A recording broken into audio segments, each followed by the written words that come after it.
In his book, which I guess we should call not Norwegian Singles Method, James Copeland helpfully includes adjustments for hills. They don't seem to be working for me. Do they work for you? The basic philosophy underlining the system is to maximize training load whilst not compromising recovery. James suggests doing this through sub-threshold training. This is running just below the anaerobic threshold where nasty stuff starts to arrive in your blood.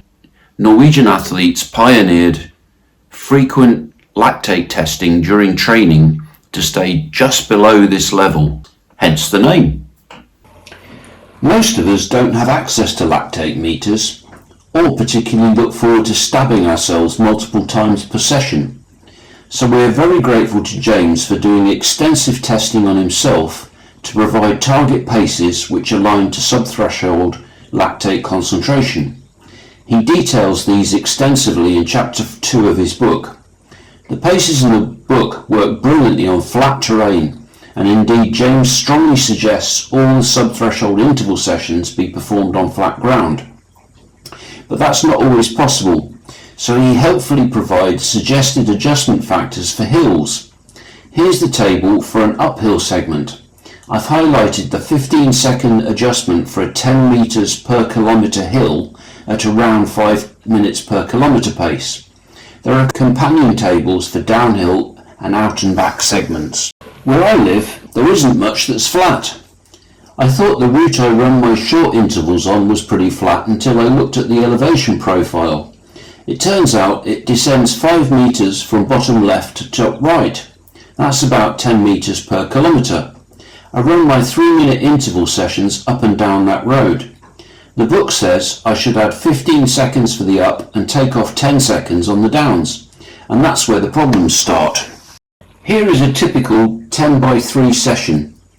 We can ignore the first 3 intervals as pace and effort levels are still settling. The last 7 intervals have average heart rate at 122 beats per minute plus or minus 1 and a maximum heart rate of 131 on the downs and 134 on the ups, comfortably below my 140 beats per minute threshold.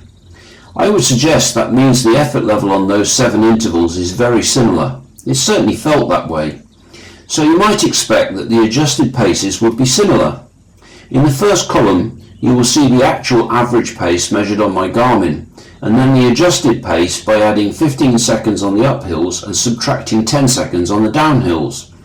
The adjusted ups are consistently faster than the downs. The average grade adjusted paces are actually much tighter, which is surprising. The book provides other adjustments for wind, temperature and other factors. James suggests adding these together. Without showing a whole lot more data, let's just say that makes my problem even worse, which leaves me questioning whether I should be using these adjustment factors or not. If pace isn't ideal on hills, could we use heart rate? As we saw on the previous page, heart rate data is helpful after the fact. Consistent average and maximum heart rates suggest even effort. During the session, the interval heart rate follows a sawtooth profile. It starts quite low after a recovery and rises to a maximum at the end of each interval. Particularly on these short intervals, it never really stabilizes, so it's not really useful during the session. So where does that leave me? Slightly confused, if I'm honest. I think I need help. What I can say, after thinking about it, is that James is right. Flat routes are best for intervals. The adjustment factors are approximations. Running on feel could be just as good. Looking at the heart rate data afterwards is a very good idea. Adding together adjustments for hills, wind, temperature and other factors certainly doesn't work for me. Everyone and everywhere will probably get different results. More than ever, I'd be grateful for any insights or feedback in the comments on how this works for you. Here's a quick summary of my training week. On Monday, Tuesday, Thursday and Friday, I ran 10 kilometers easy with a Pilates class after my Tuesday run. Wednesday, I ran 3 times 10 minutes at the club interval session. I averaged 5:07 with max heart rate of 136, which is very pleasing. Saturday, which is today, I ran park run at sub-threshold, averaged 5:13 per kilometre at 128 beats per minute average. Max heart rate was again below my 140 beats per minute threshold. Tomorrow I'm planning a roughly 25 kilometre long run, which will give me a weekly total of about 85 kilometres.